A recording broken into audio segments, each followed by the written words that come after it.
Oh, hey, what's up, everyone? I'm out here with what I'll argue are two of the best optics to use inside of 200 yards, and I'm just kind of going over all the differences between them.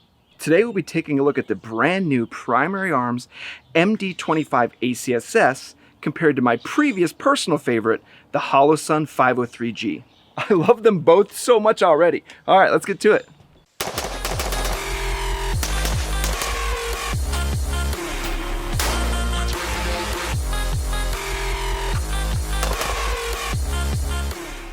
Now, I already did a video on why I thought the Holosun 503G was the best optic to use inside of 200 yards, and I'll put a link to it up here in case you want to check out that video. As a refresher though, the Holosun 503G uses the amazing Primary Arms ACSS reticle to give you a horseshoe, extremely accurate chevron tip, and ranging dots for multiple calibers. In its non-magnified state, it's a little bit difficult to see those BDC markings, but that horseshoe allows for some extremely fast target engagement. And the real magic happens when you add that magnifier.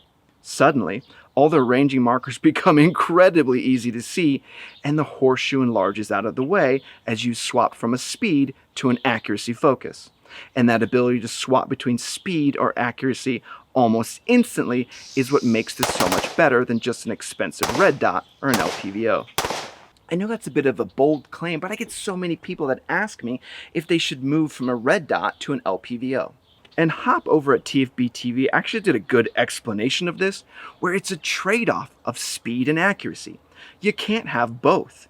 As you start with speed, the red dot just can't be beat.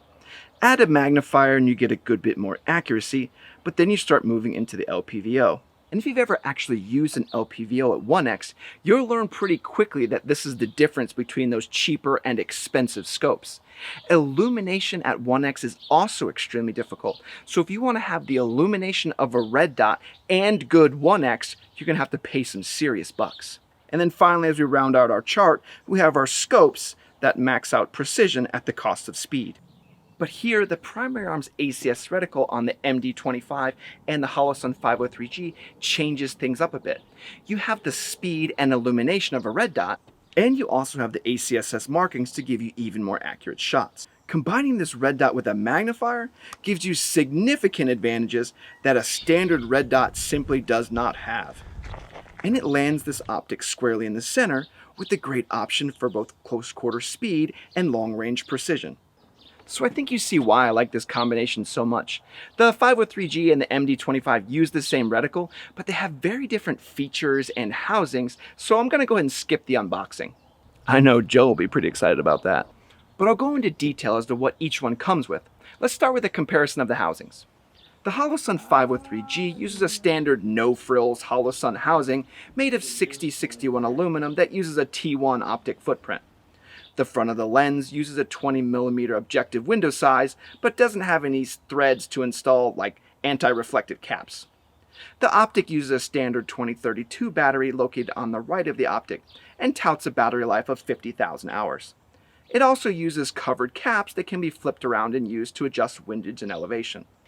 If you've ever used these though, you'll know that it's a pain in the ass. But the windage and elevation adjustment is loud and tactile to give you a clear indication that you adjusted the dial.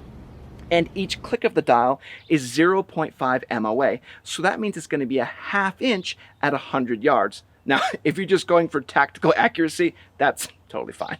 The top of the optic has the plus and minus buttons that are used to turn the optic on, off, or to change the brightness.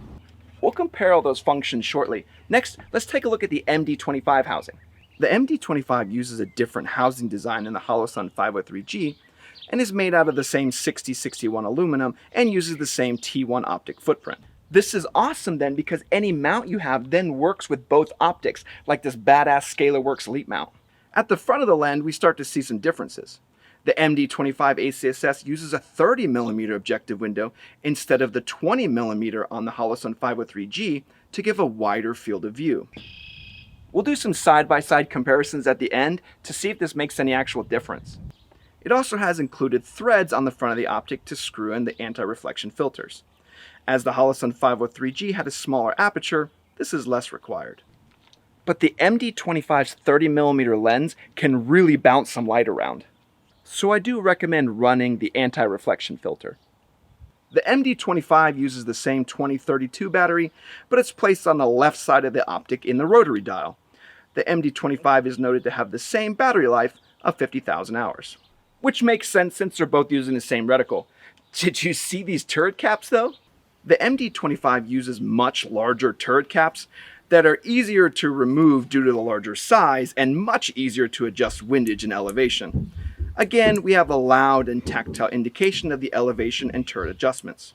And same as the Holosun 503G, these elevation and windage adjustments are in 0.5 MOA increments. Just don't smoke these caps down. I did that once before and they definitely got stuck. The last big difference is the rotary dial. Unlike the 503G, there are no top buttons and instead uses a rotary dial to go through all 12 illumination settings, 11 brightness levels, and 1 offsetting.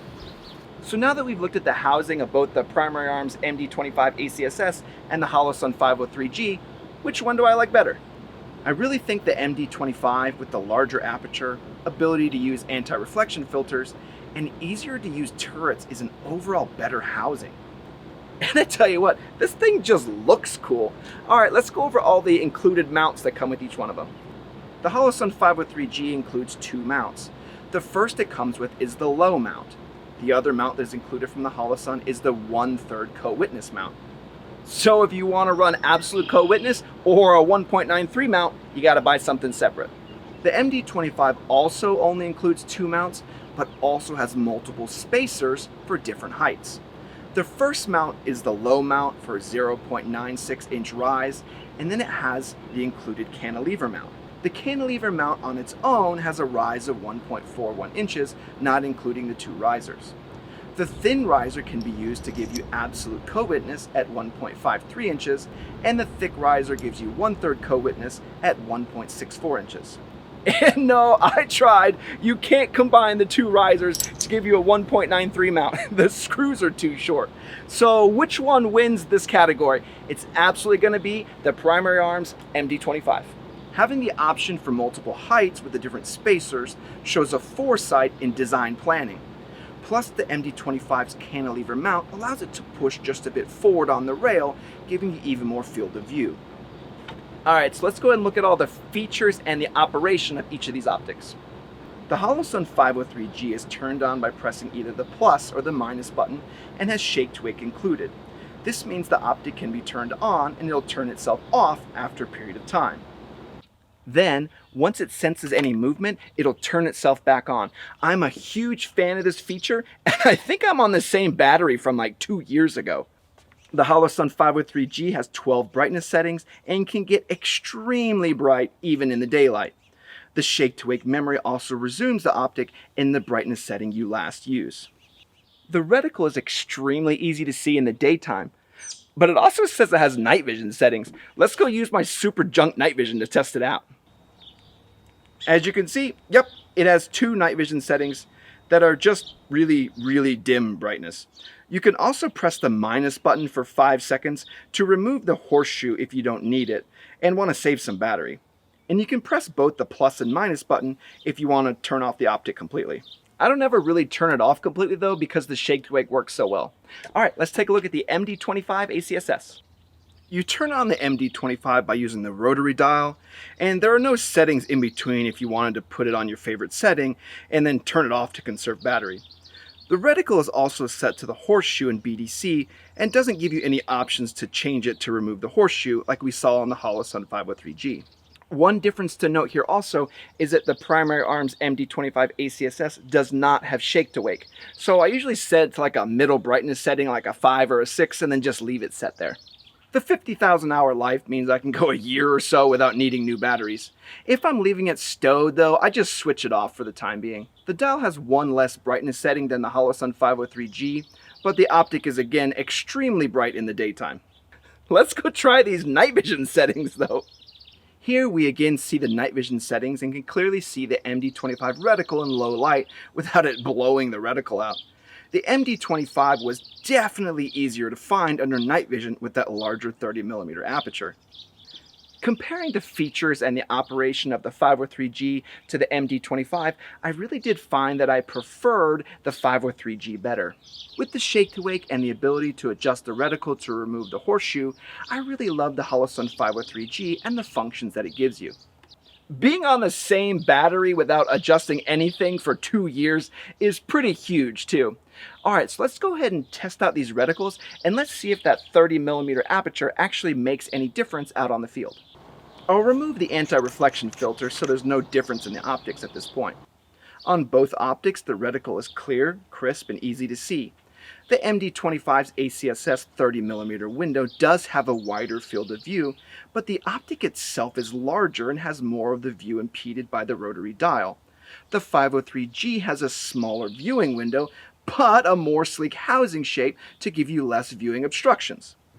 In reality though, if you place your optic as far forward as possible and, gasp, actually shoot with both eyes open, like you're supposed to, and from doing both of these things, I really didn't notice any difference at all. Both the reticles were clean, crisp, and easy to see. So what about a magnifier?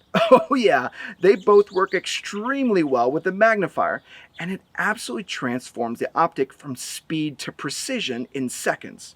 I will again reiterate that this Primary Arms ACSS reticle is absolutely fantastic, so it makes either of these choices absolutely fantastic ones. So then you may say to me, well, which one do I choose? And well, mission dictates gear, right? In a no-kidding tactical scenario, I would opt for the MD-25 ACSS. The rotary dial makes the adjustment faster and easier than the clumsy top buttons. The larger aperture and the anti-reflection filter combined with the ease of use for NVGs makes this a little bit better if I want to keep my position more discreet. But what about home defense? In that scenario, I'd go with the Holosun 503G. The shake to wake is amazing in this situation. You can just set the rifle down and it'll be ready to go when you are. The sleek design of the housing is just begging to be placed on a 300 blackout pistol with a 1.93 Scalarworks riser to dominate those close ranges. So I know I showed you some pros and cons of each of these optics, but I want you to know that these are both my top tier choices for red dots. There are plenty of red dots out there that can take a bomb hit, but not that many can match the usefulness and the force multiplier these optics give you out in the field. I highly recommend both of these optics, and I hope this review of the Holosun 503G and the Primary Arms MD-25 ACSS has helped you in your purchasing decision. As always, thanks so much to our Patreon supporters. You're the ones that make all this possible, where we get to see all these cool optics. And thanks to everybody that likes, comments, and subscribes. Comment down below which optic you like better. All right, everybody, Walsh out.